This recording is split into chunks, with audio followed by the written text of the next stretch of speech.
Bonsoir Église, bonsoir, bonjour Église.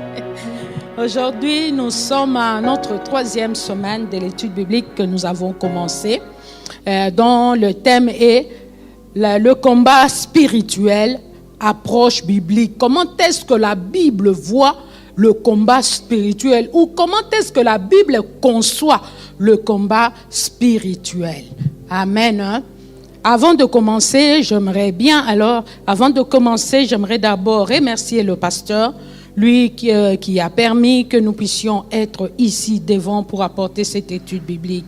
Et je n'oublie pas tout le comité et tous les membres de cette église pour la confiance dont vous m'avez témoigné. Que le Seigneur se souvienne de vous et je vous dis merci. Nous commençons cette étude biblique, nous continuons cette étude biblique, mais avant de continuer, j'aimerais bien faire une révision rapide avant de continuer pour fixer un peu les esprits pour ceux qui n'étaient pas là. Le thème de notre étude biblique, c'est le combat spirituel, approche biblique.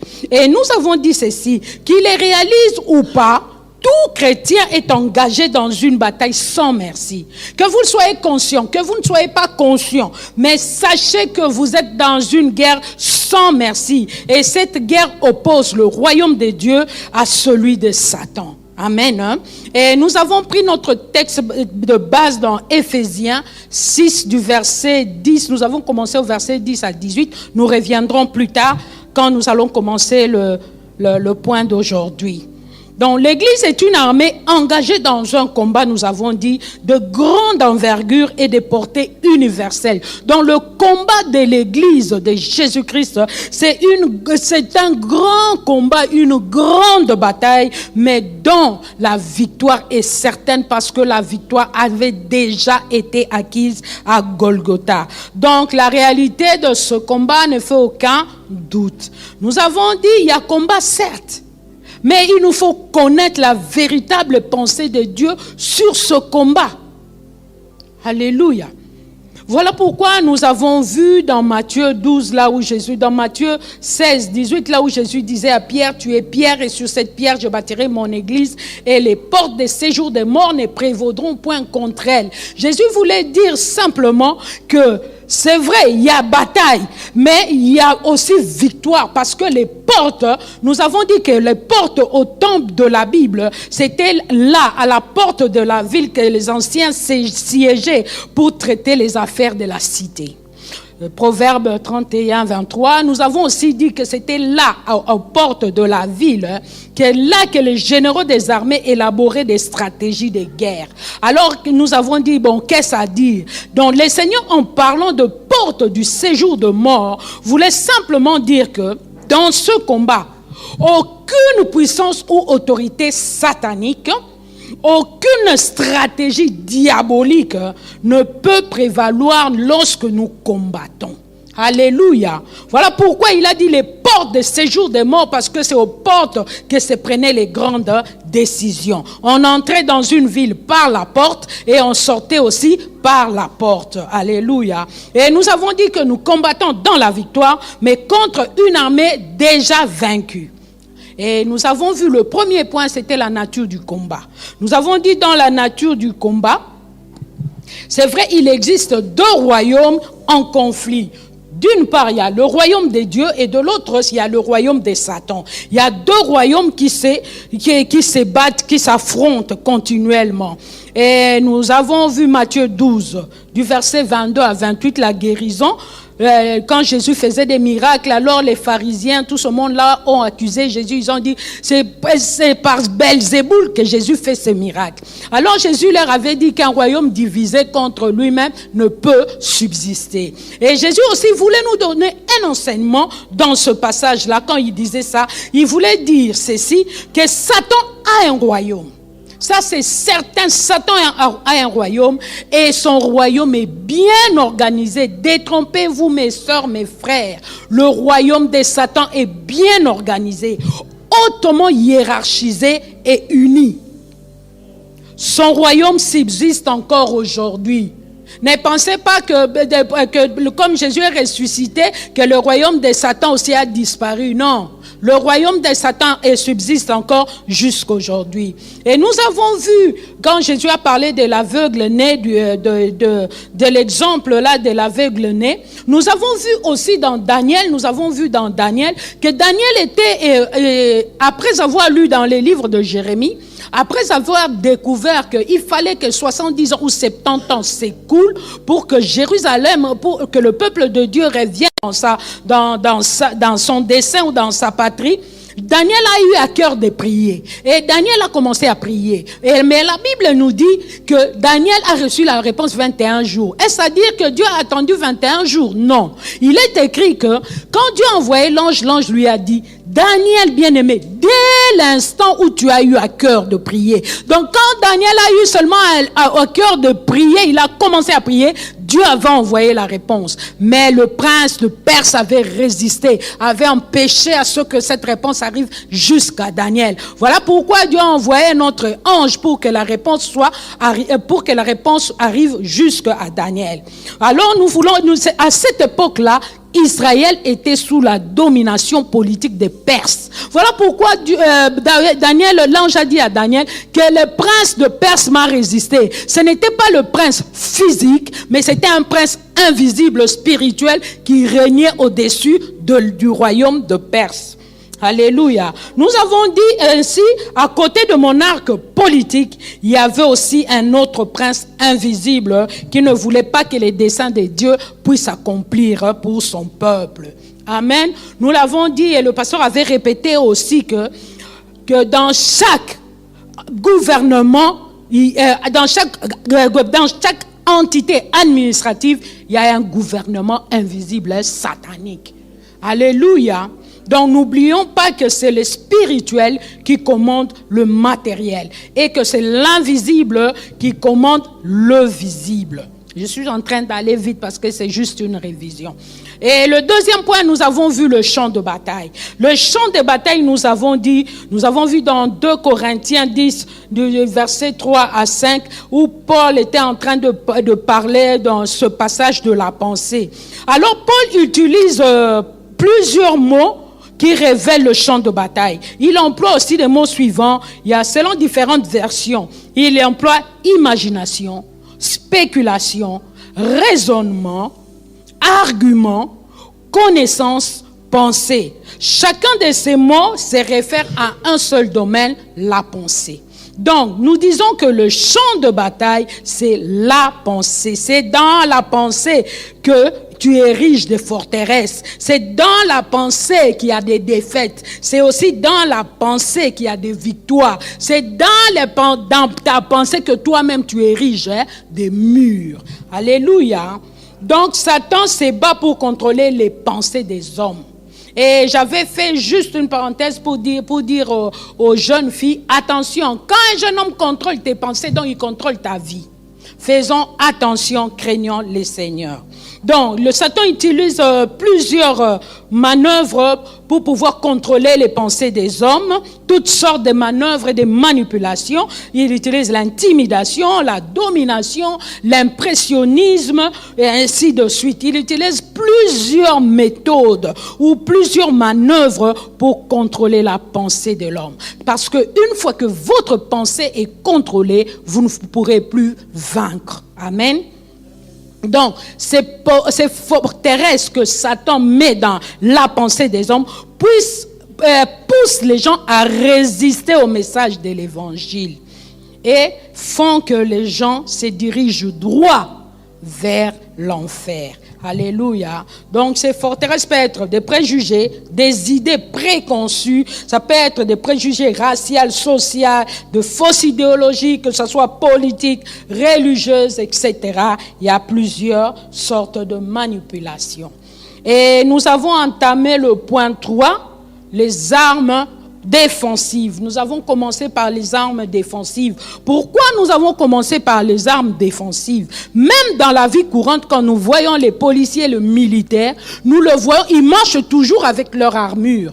Ils ne sont pas en guerre directement, la guerre n'est pas déclarée, mais ils ont toujours leur tenue, leur armure. C'est pour se défendre. Donc, nous avons dit qu'on ne met pas la tenue de combat pendant qu'on veut aller se battre, mais on l'a ou on l'a pas. On a ces armes-là avec soi, sur soi, ou bien on ne les a pas. Amen. Hein? Donc, Paul nous dit, nous avons dit dans 2 Corinthiens 6, le verset 6 et 7, il avait dit que nous combattons avec les armes offensives et avec les armes défensives. En quelque sorte, il voulait dire que nous combattons avec les armes de gauche et avec les armes de droite. Amen. Donc, en décrivant les armes de notre combat, l'apôtre avait en tête l'image du soldat romain.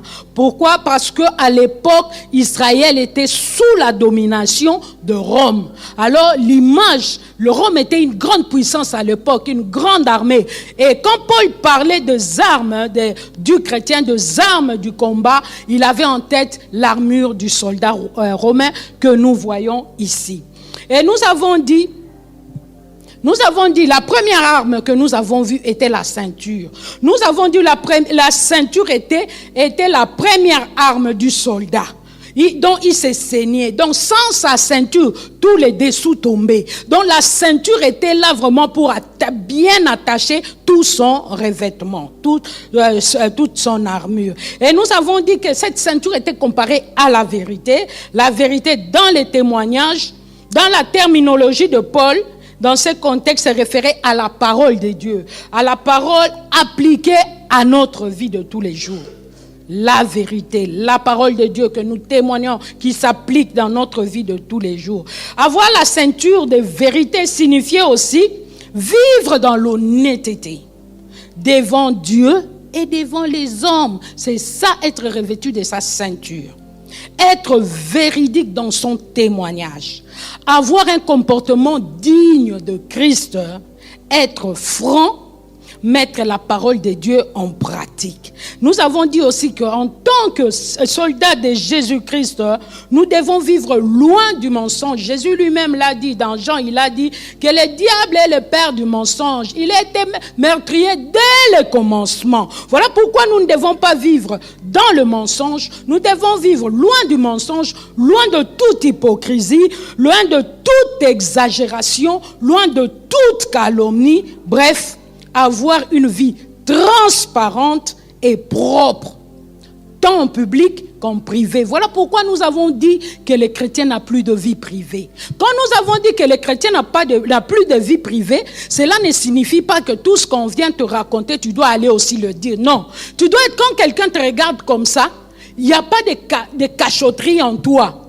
Que ce soit en public ou en privé, on sait qui tu es. C'est dans ce sens-là, on sait qui tu es. Et la deuxième arme que nous avons vue, c'était la cuirasse de la justice, la cuirasse.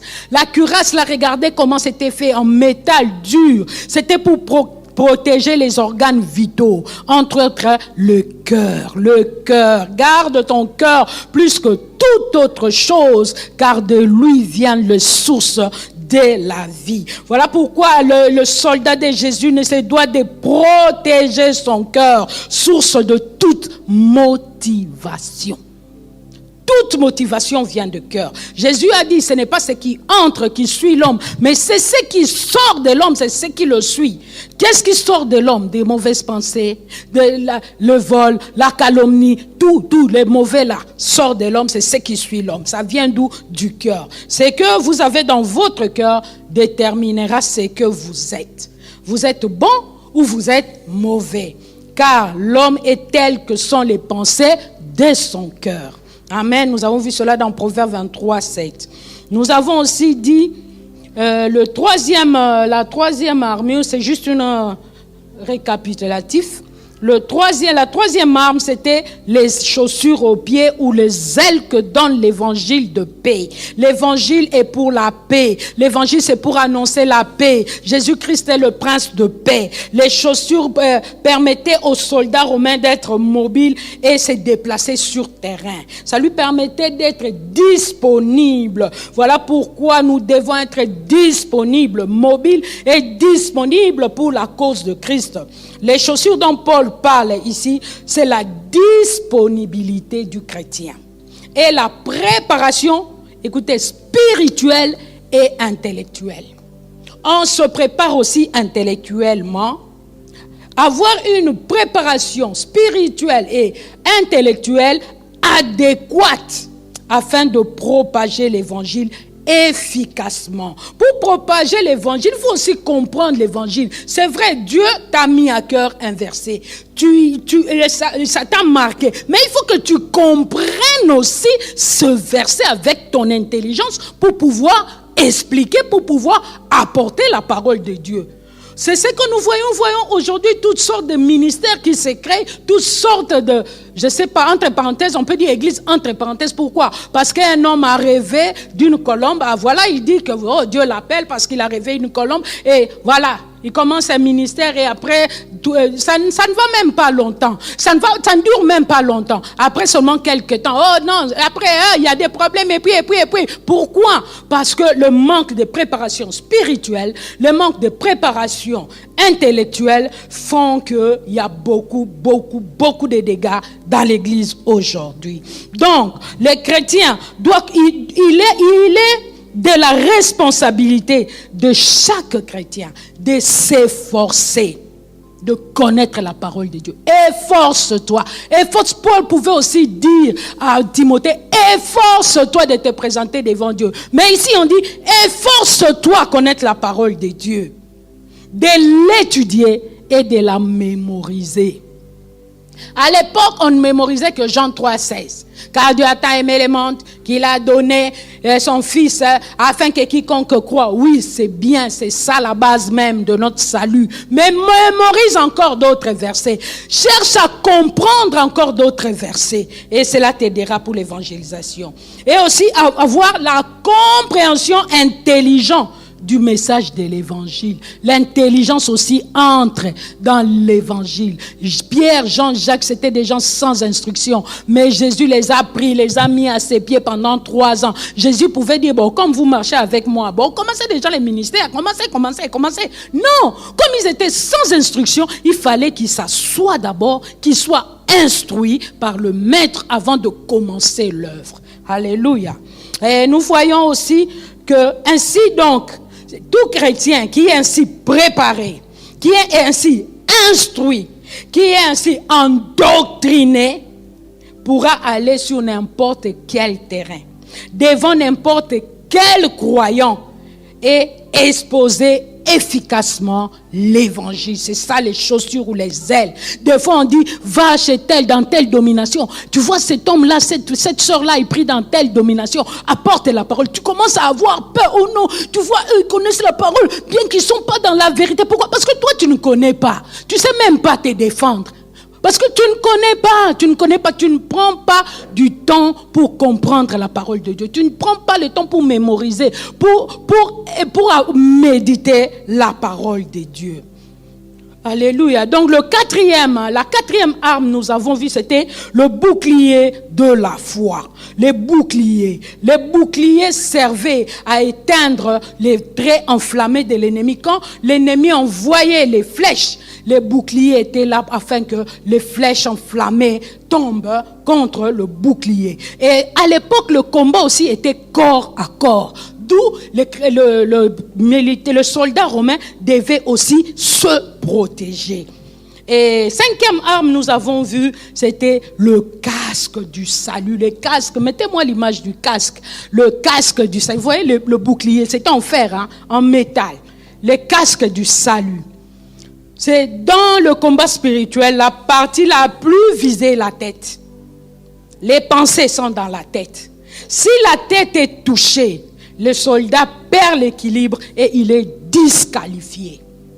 Si tu es touché, tes pensées, ta tête là est déjà touchée, tu es déjà disqualifié, tu ne sauras pas combattre.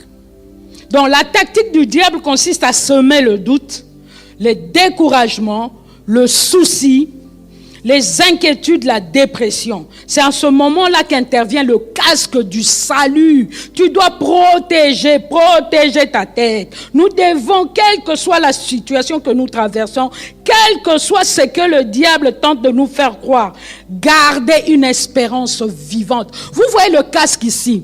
Ça ne protégeait pas seulement la tête, le cerveau, tout, mais même les oreilles. Qu'est-ce que toi tu entends? Regardez comment ça protégeait. Donc ça lui laissait juste un champ de vision bien défini pour qu'il ne regarde pas trop loin, trop à gauche ou trop à droite. Quand toi tu es dans la présence de Dieu ou quand toi tu deviens chrétien, tu regardes où? Tu entends quoi? Regardez comment les casques protégeaient le soldat. Ses oreilles étaient protégées. Il ne pouvait pas se laisser distraire. Parce que tu peux te laisser distraire par le bruit qui vient de loin. Tu te laisses distraire et puis là, l'ennemi vient, il t'achève. Tu peux aussi te distraire en regardant ce qui se passe là-bas, très loin. Mais ici, c'était la concentration. Dans le combat, on est concentré. Le casque du salut. On garde cette espérance vivante. Le casque du salut. Donc le casque du salut est donc cette espérance vivante, cette attitude optimiste que Dieu accomplira certainement ce qu'il a promis. J'ai aimé ce que je crois le pasteur avait dit dimanche. Cette prophétie ne court pas, mais ça marche. Si elle tape, attends, parce que ça ne court pas, mais ça marche. Donc ça peut marcher lentement, tout comme il peut aussi avancer un peu plus rapidement, mais il ne courrait pas. Cette parole-là que Dieu t'a donnée ne court pas. Dieu a dit, ça marche. C'est vrai que la parole de Dieu court avec vitesse, c'est ce que la Bible nous dit. Mais cette promesse-là que Dieu t'a faite, ça traîne, parce que ça marche. Ça ne court pas, ça marche et il s'accomplira certainement. Ce que Dieu a promis, il s'accomplira certainement. Nous avons vu dans Romains 8, 28 que tout concourt, Dieu fait concourir toutes choses pour le bien de son peuple. Dans le casque du salut, c'est ce calme-là, cette attitude-là de tranquillité, cette attente patiente de l'intervention de Dieu selon sa parole infaillible. Deux fois les chrétiens, nous sommes trop agités. C'est pour cela que nous ne gagnons pas le combat. On est tellement agités, on regarde plus à ce qui se passe qu'à la parole de Dieu. C'est vrai, la réalité te dit autre chose, mais la parole de Dieu, c'est la vérité. La réalité n'est pas toujours la parole de Dieu, n'est pas toujours vraie. Mais la vérité, c'est la parole de Dieu. Amen. Hein? Amen. Donc soyons calmes, soyons tranquilles. Dieu est fidèle. Donc cette manière-là de voir les choses est le chemin qui mène vers la délivrance de la dépression, du doute et de la pitié de soi. Il y a des gens qui s'apitoient sur leur sort, sur eux-mêmes. Ils ont tellement pitié d'eux-mêmes qu'ils n'arrivent même pas à faire confiance à Dieu. Ils ont tellement pitié d'eux-mêmes, ils n'arrivent même pas à prier, bien qu'ils sont chrétiens. Mais ils s'apitoient tellement sur leur sort. Est-ce que moi, Dieu me connaît vraiment? Est-ce que moi, Dieu me voit seulement? Est-ce que... Demandez à Jérémie. Jérémie a dit, il voulait même prendre le poison. Il a dit, si je pense à l'absinthe, quand je pense au poison, tellement il passait dans des temps difficiles. Mais il s'est ressaisi, il dit, voici ce que je vais repasser dans mon cœur. C'est ce qui me donne de l'espérance. Les bontés de l'Éternel ne sont pas épuisées. Ses compassions ne sont pas à leur terme. Elles se renouvellent chaque matin. Donc chaque matin, quand tu te réveilles, tu dis, voici le jour que l'Éternel a fait. C'est un jour de joie, un jour de paix, un jour de bonnes nouvelles. Alléluia. Alléluia. Et nous avons dit, après cela, c'était la sixième armure. C'était le casque du salut. Et enfin, nous avons vu l'épée de la parole qui était la sixième arme. Cette arme-là est à la fois offensive et défensive. La parole de Dieu est comparée à une épée à double tranchant. Nous avons vu dans Hébreux 4, 12. Donc la parole pénètre chaque aspect de la vie de l'homme. Ça entre, ça travaille. On va revenir sur ça quand on verra les armes offensives. Elle partage l'esprit, âme, moelle, jointure. Elle juge les sentiments, cacher les sentiments de cœur. Et nous avons vu que dans le passage de Matthieu 4, 1 à 10, Jésus-Christ a fonctionné avec la parole. Quand le diable est venu le tenter, Jésus disait toujours, il est écrit. Il est écrit. Il répondait toujours avec l'épée de la parole. Il est écrit. Il n'a pas répliqué par des arguments théologiques ou des convictions personnelles. Jésus n'a pas dit, bon, tu vois, diable, toi tu me parles de prendre des pains, d'échanger. Tu vois, selon moi. Non, Jésus n'a pas dit selon moi. Jésus a dit, il est écrit. Il pouvait dire selon moi, il est Dieu. Jésus est Dieu. Pourquoi Jésus n'a pas dit, bon, selon moi je pense que...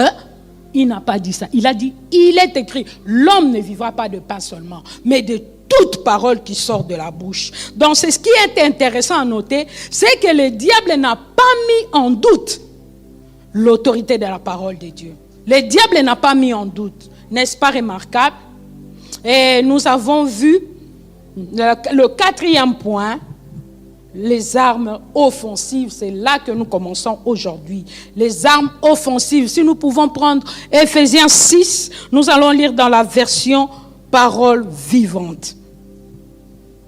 Éphésiens 6. J'aimerais vraiment que ça entre.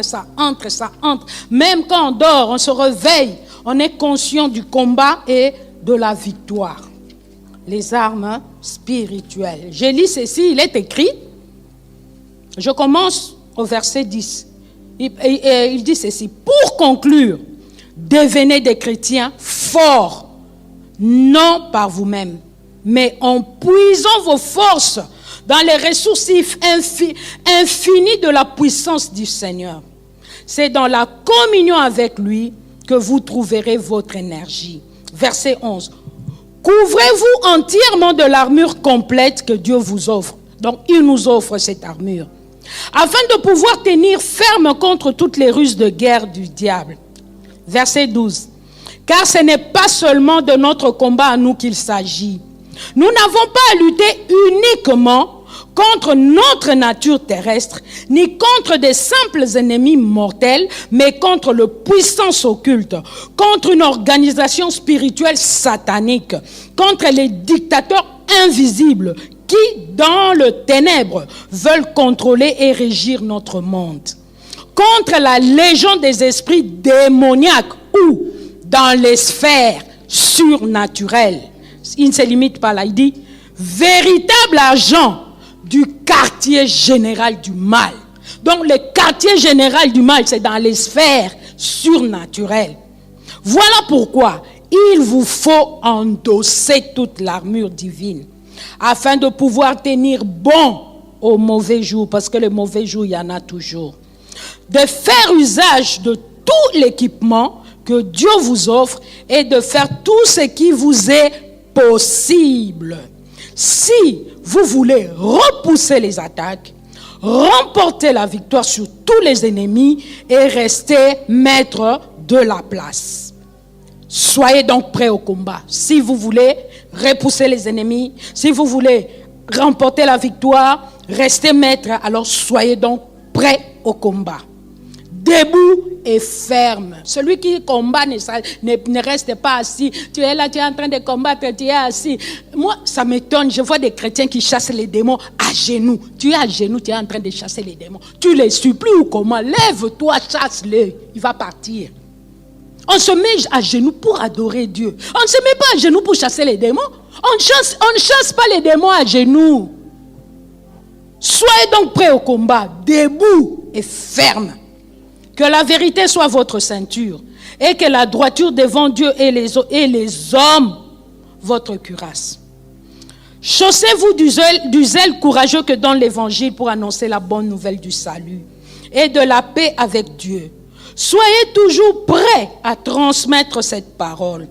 En toutes circonstances, saisissez-vous de la foi comme d'un bouclier contre lequel viendront s'écraser toutes les flèches enflammées de l'adversaire. Prenez les casques du salut ainsi que l'épée de l'esprit, c'est-à-dire la parole et les promesses de Dieu. Donc tu combats avec la parole de Dieu, avec les promesses que Dieu t'a faites.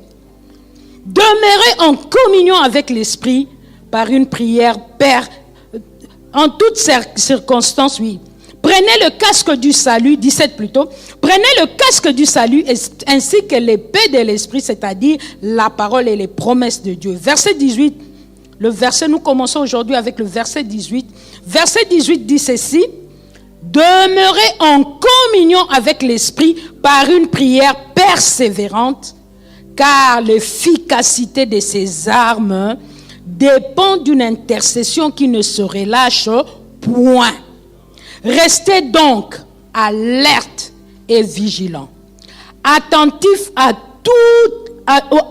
aux occasions favorables, remplis de l'esprit, plaidant avec une insistance infatigable pour tout ce qu'il vous aura mis à cœur.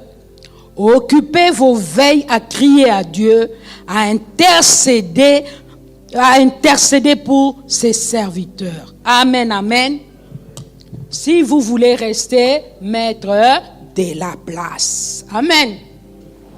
Quatrième point que nous commençons aujourd'hui, les armes offensives. Première arme offensive, la prière. Faites en tout temps, nous venons de le lire, Ephésiens 6, 18. Faites en tout temps, par l'esprit, toutes sortes de prières. Toutes sortes. La prière en esprit, ce n'est pas seulement quand tu pries en langue. La prière en esprit est une prière que l'esprit lui-même t'inspire. Tu peux faire une prière avec l'intelligence, mais c'est une prière qui vient de l'esprit. Quand les apôtres, pendant la tribulation, quand Pierre était arrêté, pendant qu'on les fouettait, on les mettait en prison, quand on les a relâchés, ils se sont rendus vers le leur. Ils ont élevé la voix, ils ont prié, ils ont dit: Seigneur, toi le maître. La Bible ne dit pas ils ont prié en langue. Ils ont prié avec l'intelligence. Et après avoir prié, le lieu où ils étaient trembla. Donc on dit: faites toutes sortes de prières. Par l'esprit, on ne dit pas en esprit, c'est différent. En esprit, c'est le prière en langue. Mais on dit par l'esprit. L'esprit peut t'inspirer à faire une prière avec ton intelligence, tout comme il peut t'inspirer à faire une prière en langue. Le problème, c'est seulement d'être attentif et branché à l'esprit de Dieu. Donc, la prière est comme un missile balistique à longue portée, téléguidé par un système de radage vers l'objectif à atteindre. Elle a une marge de 0 mètre. Pourquoi? Elle peut atteindre n'importe quelle cible, parce que la prière n'échoue jamais. N'importe où, n'importe quand. C'est pas comme les missiles que nous voyons ici, tel pays se bat avec tel pays, on envoie des missiles, non, ils ont attrapé ça, non, non. La prière atteint n'importe quelle cible. Tu peux être ici en Belgique, tu pries pour quelqu'un qui est là-bas à l'extrémité nord, chez les Esquimaux, et ta prière arrive et agit. Tu pries pour quelqu'un qui est là-bas en Afrique du Sud, la prière agit. La prière atteint n'importe quelle cible, n'importe où et n'importe quand. Voilà pourquoi nous ne nous lassons pas de prier. C'est aussi une arme. La prière n'a aucune limite. La prière n'a pas de limite. Au moyen de la prière, l'Église peut anéantir les forteresses de l'ennemi partout dans le monde. Pas seulement ici en Belgique, parce que nous sommes en Belgique, non. Partout dans le monde. Donc, tu peux être ici. Tu pries pour n'importe quelle situation qui se trouve dans le monde. Ton frère est quelque part là, je ne sais pas, en prison, en Amérique latine. Sache que quand tu pries là, ta prière là va arriver. Ta prière va arriver. Dans Actes 12, 1 à 6, nous allons lire ça. Dans le livre des Actes 12, l'Église était persécutée. Jacques était mis à mort. Jacques était tué. Pierre jeté en prison. Donc le monarque Hérode avait l'intention de l'exécuter le lendemain. Alors l'Église a commencé à prier. Verset 1. Vers le même temps, le roi Hérode s'est mis à maltraiter quelques membres de l'Église. Verset 2. Et il fit mourir par l'épée Jacques, frère de Jean. Verset 3. Voyant que cela était agréable aux Juifs, il fit encore arrêter Pierre. C'était pendant le jour des pains sans levain. Après l'avoir saisi et jeté en prison, il est mis sous la garde de 4 squads, de 4 soldats chacune, avec l'intention de le faire comparaître devant le peuple après la Pâque, c'est-à-dire de l'exécuter. Verset 5. Pierre donc était gardé dans la prison. Et l'Église ne cessait d'adresser pour lui des prières à Dieu. Verset 6. La nuit qui précédait le jour où Hérode allait le faire comparaître, Pierre, lié de 2 chaînes, dormait entre 2 soldats et des sentinelles devant la porte gardaient la prison. Verset qui suit, 7. Il gardait la prison. Et voici, un ange du Seigneur survint et une lumière brilla dans la prison. L'ange réveilla Pierre en le frappant au côté et en disant, lève-toi promptement. Les chaînes tombèrent de ses mains et l'ange lui dit, mets ta ceinture. Première chose, la ceinture. Mets ta ceinture, tes sandales. Et il fit ainsi, l'ange lui dit encore, enveloppe-toi de ton manteau et suis-moi. Alléluia. Donc, la stratégie du diable était d'arracher 2 colonnes de l'église afin de déstabiliser celle-ci. Jacques était déjà mort. Maintenant, il restait Pierre. Donc, Pierre devait être exécuté le lendemain. Mais l'église ne cessait. L'église savait que Pierre en prison, donc c'est fini pour lui. Demain, c'est fini. Mais l'église était en prière. Il savait que Dieu pouvait toujours faire quelque chose, même à la dernière minute, parce que la prière n'échoue jamais. Voilà pourquoi je t'encourage, mon frère, ma soeur, ne regarde pas ta situation, ne regarde pas ton âge, ne regarde pas moi je sais pas quoi ta famille, mais continue à prier. Prie, fais confiance à Dieu. Aie confiance. La prière n'échoue jamais, même à la dernière minute. Dieu s'élèvera. Job l'a dit, je sais, mon Rédempteur est vivant, il s'élèvera les derniers. Parce qu'il a vu tout ça défiler devant lui. Son Rédempteur ne s'était toujours pas levé. Il dit, bon, même les derniers, il va s'élever. Il s'est levé, mais il ne s'élève pas toujours les derniers parce que des fois, il s'élève aussi le premier. Mais Job, en voyant les choses passer, il dit, je sais, même en dernier lieu, dernière minute, il va se lever. C'est ce qui s'est passé ici. C'était la nuit qui précédait l'exécution. Pierre, l'église n'a pas cessé de prier. Il était donc nécessaire que Dieu intervienne de manière miraculeuse. Amen. Parce que la prière était devenue l'élément moteur le plus important. Donc la prière de l'église a atteint Pierre là où il dormait. On n'a pas dit que Pierre priait. Ici, il est dit que Pierre, il dormait. Il ne priait pas, mais lui, il dormait. Mais c'était l'église qui priait. Bon, peut-être Pierre, pour lui, il avait dit, bon, c'est déjà fini, comme Jacques est parti, donc mon tour aussi arrive.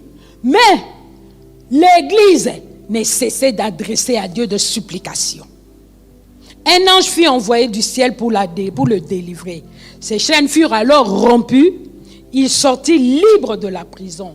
La prière a donc engagé les anges dans ce combat. Nous n'envoyons pas des anges. Nous ne donnons pas des ordres aux anges. C'est Dieu lui-même qui envoie ses anges. Mais Dieu a fait intervenir les anges pour pouvoir délivrer Pierre. La suite, c'est que Dieu a frappé Hérode, nous le savons. qui mourut. Hérode fut frappé et il est mort. Et la Bible dit, et la parole de Dieu s'est répandue de plus en plus et gagnait du terrain. Ça, c'est le verset 24. Après avoir lu le commencement du verset, le chapitre 12, jusqu'à la conclusion maintenant de la prière de l'Église, la parole de Dieu s'est répandue de plus en plus. Et ça gagnait du terrain. Pourquoi? Parce que l'Église priait. Deuxième arme offensive, la prédication. Ah bon? La prédication aussi est une arme, oui. La prédication est une arme. Il s'agit de la proclamation de la parole infaillible de Dieu. Quand on proclame cette parole, la parole infaillible de Dieu, c'est alors qu'aussi qu'on a la victoire. Priez, Paul a dit dans Éphésiens 6, 19. Éphésiens 6, 19, Paul dit, priez pour moi afin qu'il me soit donné, quand j'ouvre la bouche, de faire connaître hardiment et librement les mystères de l'évangile. La prédication, c'est une arme. Dans 2 Timothée aussi, dans 2 Timothée 2, le verset 15, Paul dit ceci à Timothée. 2 Timothée 2, 15, c'est un verbe, donc un verset à mémoriser, même les yeux fermés, on peut le dire. 2 Timothée 2, 15, il dit, efforce-toi, donc fais tout de ton possible, fais tout, efforce-toi de te présenter devant Dieu. Comment? Comme un homme éprouvé, un ouvrier qui n'a point à rougir de sa vie en cachette, qui dispense droitement la parole de la vérité. C'est ce que nous avons dit. Un chrétien n'a pas une vie en privé et une vie en public. Un chrétien, on le voit en privé et en public, il est le même. Ici, Paul dit, efforce-toi. Donc, fais de ton possible. Efforce-toi de te présenter devant Dieu comme un homme qui n'a pas à rougir. Des fois, nous nous présentons devant Dieu, on rougit de honte. Oh Seigneur, pardonne, toi-même tu vois, Seigneur, il fallait que je mente, il fallait. Et là, les gens qui ont assisté au mensonge, maintenant ils rapportent un mauvais témoignage de toi. Comment tu vas réparer ça? La Bible dit la réputation, une bonne réputation vaut mieux que beaucoup d'or. Gardons notre réputation, car la réputation vaut beaucoup plus que beaucoup d'or. Amen, hein? Et nous voyons que dans la prédication, Paul exhorte son disciple Timothée à prêcher la parole de Dieu, à la prêcher droitement. À prêcher la parole de Dieu, pas n'importe comment, mais à la prêcher droitement, c'est-à-dire dans la vérité. En fait, Paul avertit Timothée du danger ou de la tentation de vouloir accommoder la parole de Dieu par rapport aux hommes ou aux circonstances. Oh non, parce que tel, lui, il est élevé en dignité. Alors, quand j'ai parlé de la parole de Dieu, j'arrondis les ongles. Vous voyez, dans la vie, il faut être diplomate. Hein? Avec la parole de Dieu, il n'y a pas de diplomatie. Mais il y a plutôt la sagesse. Dieu nous donne la sagesse de pouvoir parler à certaines personnes. Mais pas la diplomatie. Vous voyez, il fallait que j'arrondisse les ongles. Quand tu as arrondi là, est-ce qu'il n'y a pas un petit mensonge qui s'est glissé là-dedans? Donc, on n'accommode pas la parole de Dieu par rapport aux hommes ou aux circonstances. L'arme offensive de la prédication consiste donc à prêcher rien que la parole de Dieu. Et cela dans les circonstances favorables ou défavorables, malgré les critiques et les pressions. Toi, prêche. Amen, hein? Prêche. Oh, on t'a donné un nom. Oh, celui-là, il est TTS. Ça ne fait rien. TTS, très, très spirituel. Ça ne fait rien. Oh, qu'est-ce qu'il croit? Je ne crois rien. Je crois seulement en Dieu. Amen, hein? Jérémie 23, 29. Jérémie 23, 29. Favorable ou non, toi prêche. On ne prêche pas pour faire plaisir aux hommes. Nous prêchons pour délivrer le message que Dieu nous met à cœur. Jérémie dit ceci, 23, 29. Ma parole, ici c'est Dieu qui parle, il dit, apprêtez aussi Hébreux 4, 12. Mais ici le Seigneur dit, ma parole n'est-elle pas comme un feu, dit l'Éternel, et comme un marteau qui brise le roc? La parole, rien ne résiste à la parole de Dieu. Tout ce que nous voyons là, ce ne sont que des apparences. Même si ça traîne à temps, elle est en train de marcher. Elle ne court pas, elle marche à temps. Ça va s'accomplir. Hébreux 4, 12 dit ceci. Car la parole de Dieu est vivante et efficace, plus tranchante qu'une épée quelconque à 2 tranchants. Pénétrante. La parole de Dieu pénètre là où toi tu ne peux pas. Là où ton père, ton grand-père ne peuvent pas. La parole de Dieu pénètre. Jusqu'à partager âme et esprit, jointure et moelle. Elle juge les sentiments et les pensées du cœur. J'aimerais lire ça dans Parole vivante. Parole vivante dit ceci. Hébreux 4, 12. La parole vivante dit ceci. Car la parole de Dieu est pleine de vie et de puissance. Elle reste toujours en vigueur. Elle est plus incisive qu'une épée à double tranchant. Elle pénètre jusqu'aux profondeurs des lettres, articulations et moelle de notre vie intérieure, jusqu'à la ligne de séparation entre la vie de l'âme et celle de l'esprit.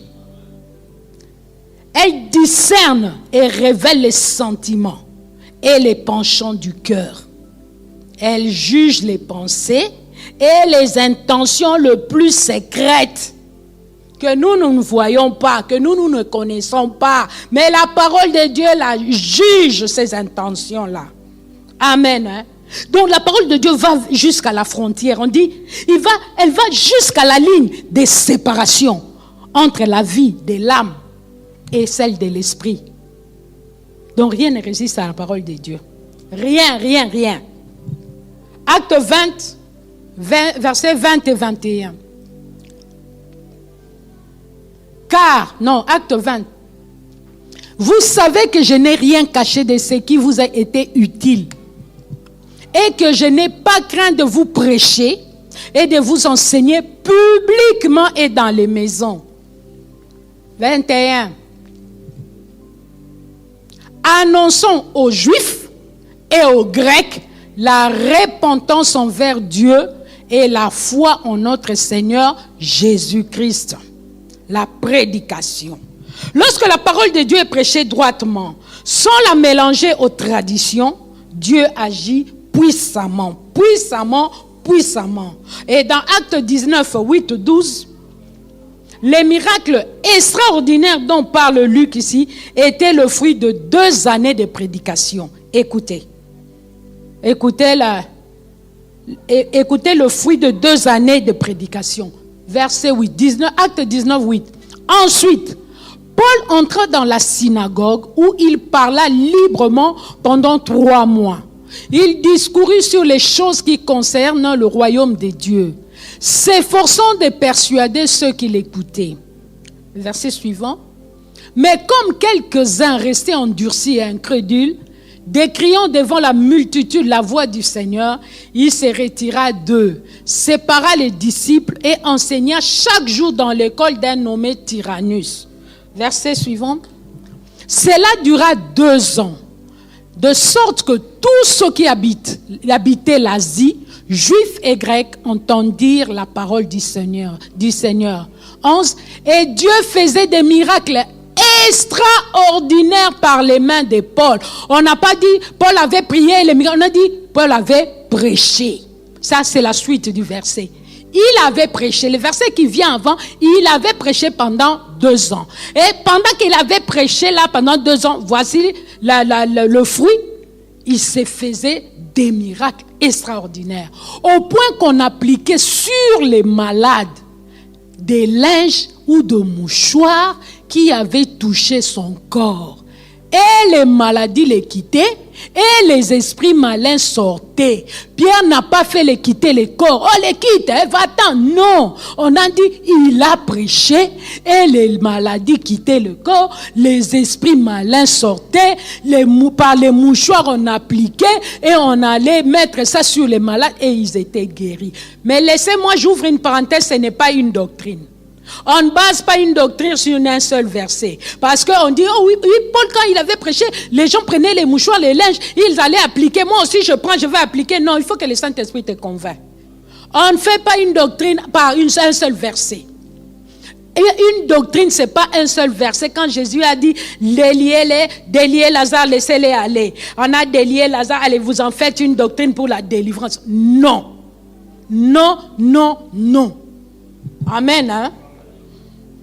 Donc, les miracles extraordinaires dont Paul parlait, dont Luc a parlé ici, étaient le fruit de 2 années de prédication. 2 ans, il a prêché pendant 2 ans. Et regardez comment les miracles se sont accomplis. Pourquoi? Parce que la parole de Dieu en elle-même a la vie, a la toute puissance de Dieu pour accomplir ces dons. Et la parole veut accomplir. C'est dont nous avons besoin et c'est dont aussi la parole veut faire. La 3e arme, c'est la louange. La louange. Nous avons dit première arme offensive. Nous avons dit c'était la prière. 2e arme, c'est la prédication. Et 3e arme, c'est la louange. La louange est un aspect de la prière, selon Éphésiens 6, 18 que nous avons vu. Elle se réfère à la grandeur et à la puissance de Dieu. Quand nous louons Dieu, nous exaltons sa grandeur, nous exaltons, nous témoignons sa puissance, sa magnificence. C'est ça la louange. La louange, c'est vanter Dieu. Quand nous vantons Dieu, c'est ça, c'est au fait, c'est ça la louange. Elle fait appel à l'intervention surnaturelle de Dieu et une réaction normale à cette intervention. La louange révèle et fait intervenir la manifestation de la magnificence, de la grandeur et de la puissance de Dieu envers les ennemis de son peuple. Alléluia. Paul et Silas dans la prison. La nuit, Paul dit à Silas, petit, chantant. Petit, chantant. Est-ce que les lieux, que ce soit l'endroit, le moment, tout, est-ce que c'était approprié pour la louange? Ils étaient enchaînés. Mais Paul dit, petit, chantant. Je suis sûr que Silas dit, mais vieux, toi tu ne vois pas dans quelles conditions nous sommes. Il dit, petit, chantant. Et quand ils se sont mis à chanter, et la Bible dit, ils ont commencé à chanter les louanges de Dieu. Et tous les prisonniers les entendaient. Mais toi, tu as honte de témoigner Christ. Même pour chanter, quand tu es seul, tu loues Dieu, tu chantes dans ta maison. Mais quand il y a des gens, non, tu ne chantes pas. Si les gens disent, bon, on met seulement même un musicien là, du monde, oui, tu laisses faire. Parce que tu ne veux pas qu'on te catégorise. Oh, toi, tu exagères, qu'est-ce que tu crois? Non, je ne crois rien, mais je suis chrétien, c'est tout. Amen. Et puis chez moi, c'est moi qui commande. Ah oui! Mais c'est normal. Chez moi, c'est moi qui commande. Quand tu es chez moi, quand moi je dis chez moi, il y a la louange, c'est la louange. Quand moi je dis chez moi qu'il n'y a pas d'autre chose, il n'y en a pas. Alléluia. Dieu m'a établi. Nous avons vu ça dimanche. Jérémie 1:10. Dieu dit, voilà, je t'ai établi. Afin que tu abattes, tu déracines. Et puis tu plantes. Amen. Alléluia. Donc la louange impose silence à l'ennemi. Proverbe 8:2. La louange impose silence.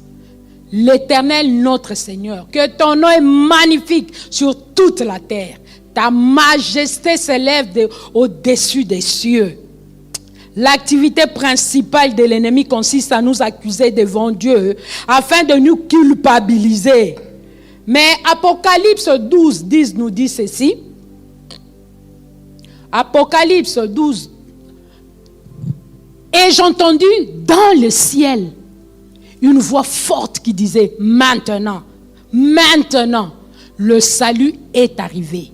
Et la puissance et le règne de notre Dieu et l'autorité de son Christ, car il a été précipité. Qui? l'accusateur de nos frères. C'est lui qui les accusait devant Dieu nuit et jour. Voilà son activité principale. Ainsi, Dieu, par la louange de son peuple, impose silence au diable. Et Psaume 149, versets 6 et 7, que les louanges de Dieu soient dans leur bouche et le glaive à 2 tranchants dans leurs mains, pour exercer la vengeance sur les nations, pour châtier le peuple. Amen. Ce passage parle de ce que les saints peuvent accomplir par la louange, à savoir infliger la vengeance de Dieu sur les nations, c'est-à-dire les principautés, les dominations, les autorités dans les lieux célestes, pour exécuter contre les jugements qui est écrit. Ils ont déjà un jugement, c'est déjà écrit. Toutefois, cette louange doit être accompagnée de la parole qui est l'épée à double tranchant, comme nous le dit ce psaume. Tu loues et puis tu as l'épée. Tu loues et tu déclares la parole de Dieu. L'épée à double tranchant. Par ces termes combinés à la parole, c'est-à-dire la louange et la parole, nous administrons à Satan ce qui est écrit. Il est écrit quoi pour lui? Ah, te voilà tombé du ciel, astre brillant. Tu es tombé. Jésus t'a ridiculisé, t'a vaincu à la croix. Il a dépouillé les dominations et les autorités. Il les a livrées publiquement en spectacle. Ce n'était pas en cachette. Pourquoi toi tu as honte? La victoire que Jésus nous a donnée, ce n'était pas en cachette. On l'a mis là à la croix, à Golgotha. Même les passants les voyaient. Et il s'est frappé aussi la poitrine. Il croyait que c'était fini pour lui. Mais c'était la défaite de l'ennemi. Il l'a livré publiquement en spectacle, en triomphant d'elle par la croix. La croix de Christ est notre victoire. Alléluia. Notez bien, je veux dire quelque chose. La partie non protégée. Nous avons vu les armes, tout ça. Regardez, si vous pouvez me remettre l'image du soldat romain. On notera que, selon l'image du légionnaire romain ici, utilisée par Paul, la partie du corps qui n'est pas protégée, c'est le dos. C'est le dos. Et ça signifie quoi? Dans le combat spirituel, il ne faut jamais tourner le dos à l'ennemi. Il ne faut jamais lui tourner le dos. Attention au péché, à l'apostasie, la peur qui peuvent nous faire abandonner le combat. Nous devons aussi nous devons combattre en nous protégeant aussi mutuellement. Parce que le dos de mon frère n'est pas protégé. Le dos de ma soeur n'est pas protégé. C'est moi qui protège le dos de mon frère. C'est moi qui protège le dos de ma soeur. Ne livre pas le dos du prochain à l'ennemi. Comment? Attention au colportage, à la calomnie, aux insinuations malveillantes. Combattant dans un esprit d'unité. L'Église, quelqu'un a dit, l'Église est la seule armée qui achève ses blessés. Dans l'armée du monde, quand quelqu'un est blessé, on fait tout pour le récupérer, pour aller le soigner. Mais à l'Église, la seule armée qui achève ses blessés. Il ne faut pas que ça soit ainsi, mes frères, mes sœurs. Alléluia. Quand mon frère est blessé, je m'occupe de lui. Je ne l'abandonne pas, mais je ne l'achève pas, mais je le récupère. Afin que mon frère remonte, soit guéri. Amen. Hein? Que Dieu bénisse quelqu'un. Nous allons terminer la fois prochaine. Il ne nous reste plus que la conclusion. Et je crois que quelqu'un a des questions. S'il y a des questions, on peut toujours les poser. Nous avons 10 minutes pour les questions.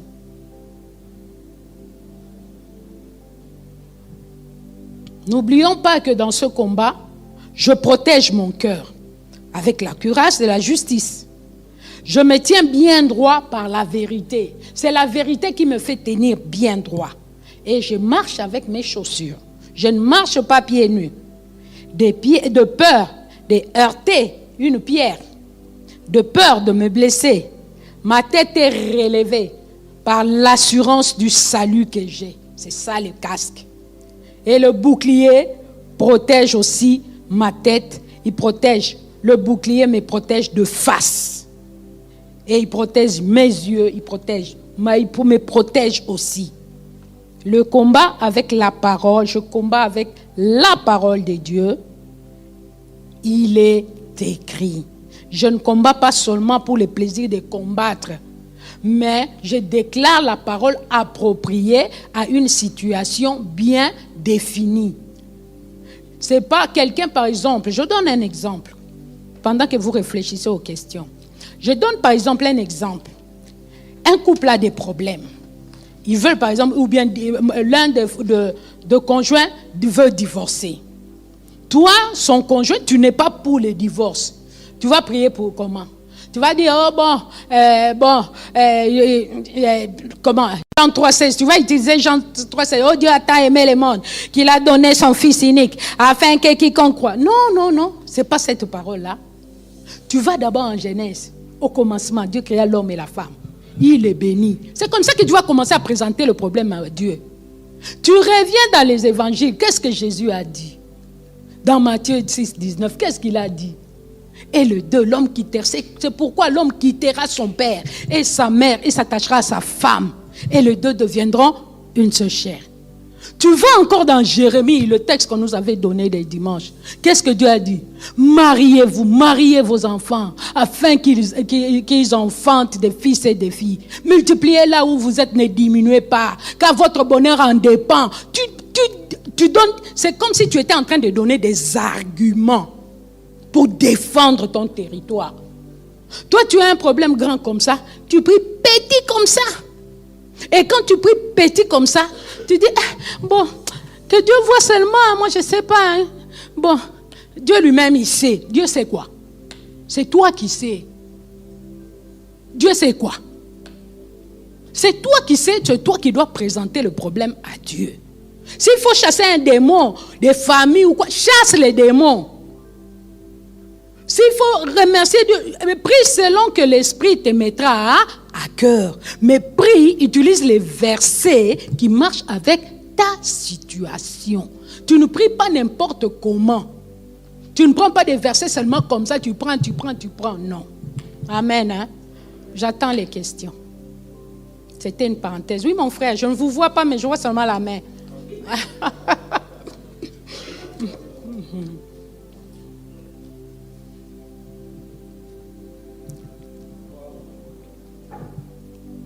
Gloire à Dieu. Merci ancien pour l'enseignement.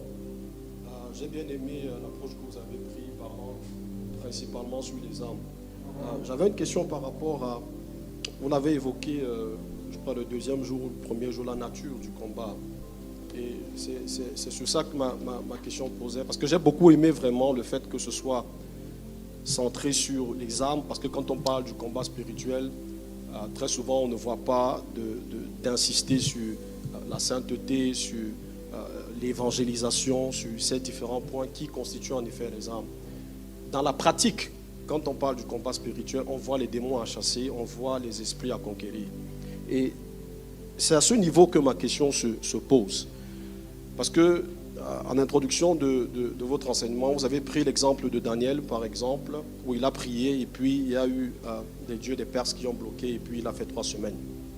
Et on utilise beaucoup cette partie, en effet, pour parler du combat spirituel dans notre ère. Et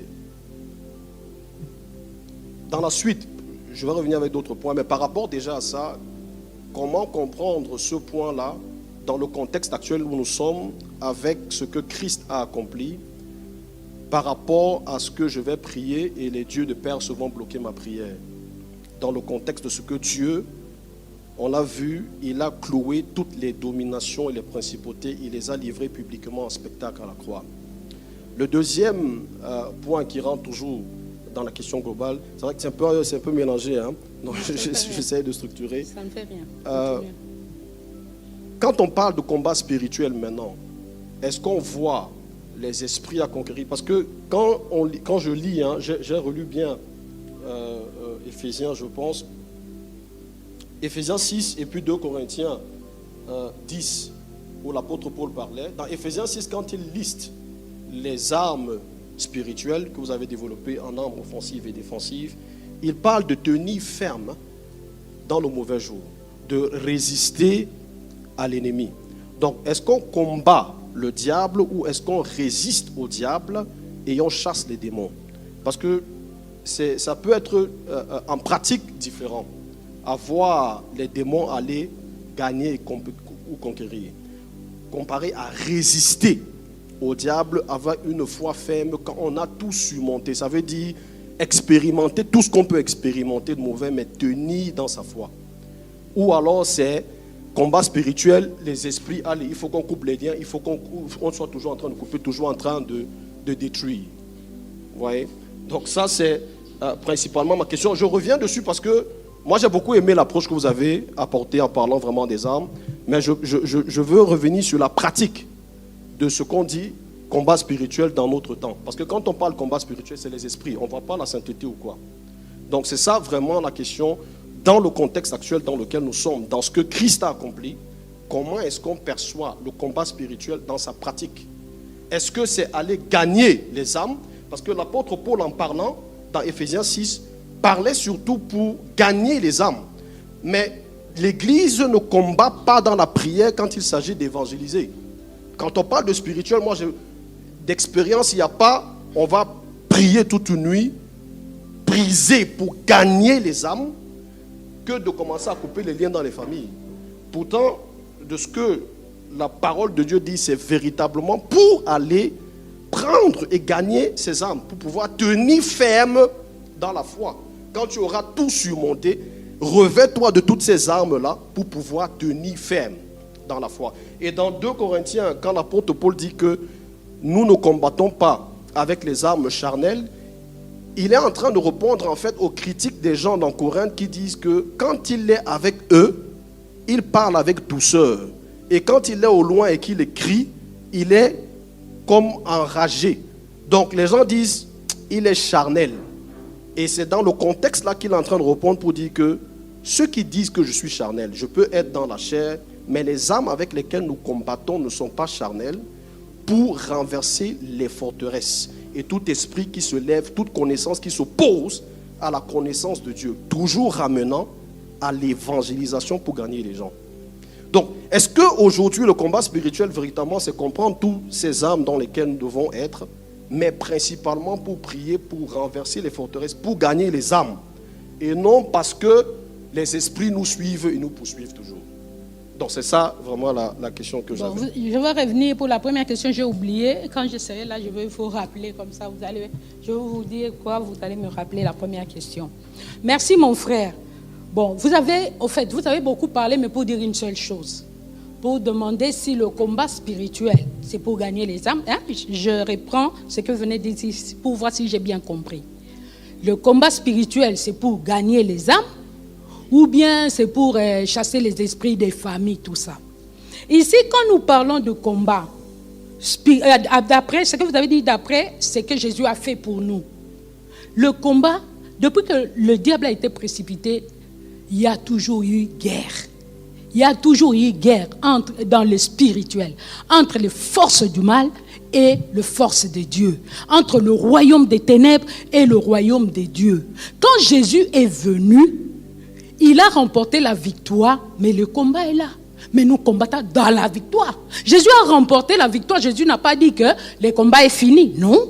Mais Jésus nous a dit que nous combattons, nous, maintenant dans la victoire. Donc, quand nous nous levons pour combattre, que ce soit pour gagner des âmes, que ce soit pour chasser n'importe quel démon, des familles, des tribus, je ne sais pas moi quoi, nous devons avoir à l'esprit que comme Christ a déjà remporté, notre combat, le combat que nous le menons dans la victoire en tant que victorieux. Nous ne menons pas ce combat-là parce que je ne sais pas si je vais, Non.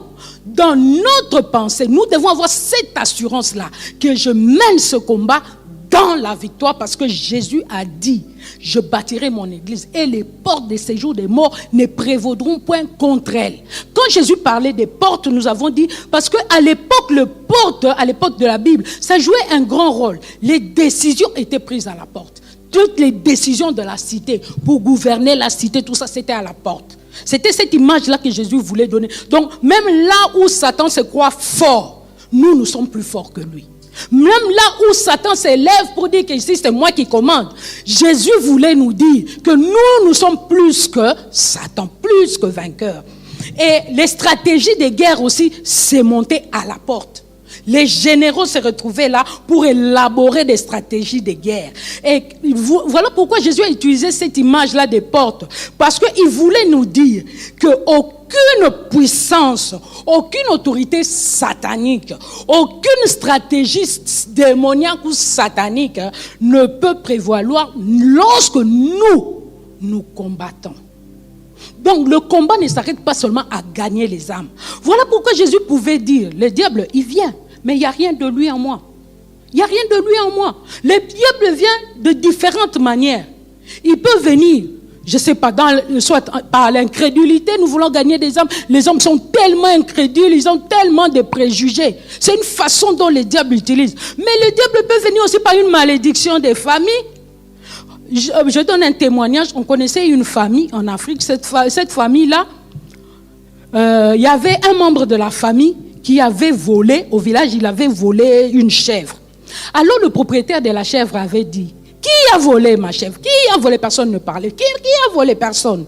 Alors il s'est levé, il a dit, comme personne n'a parlé, celui qui a volé et sa descendance se taise à jamais.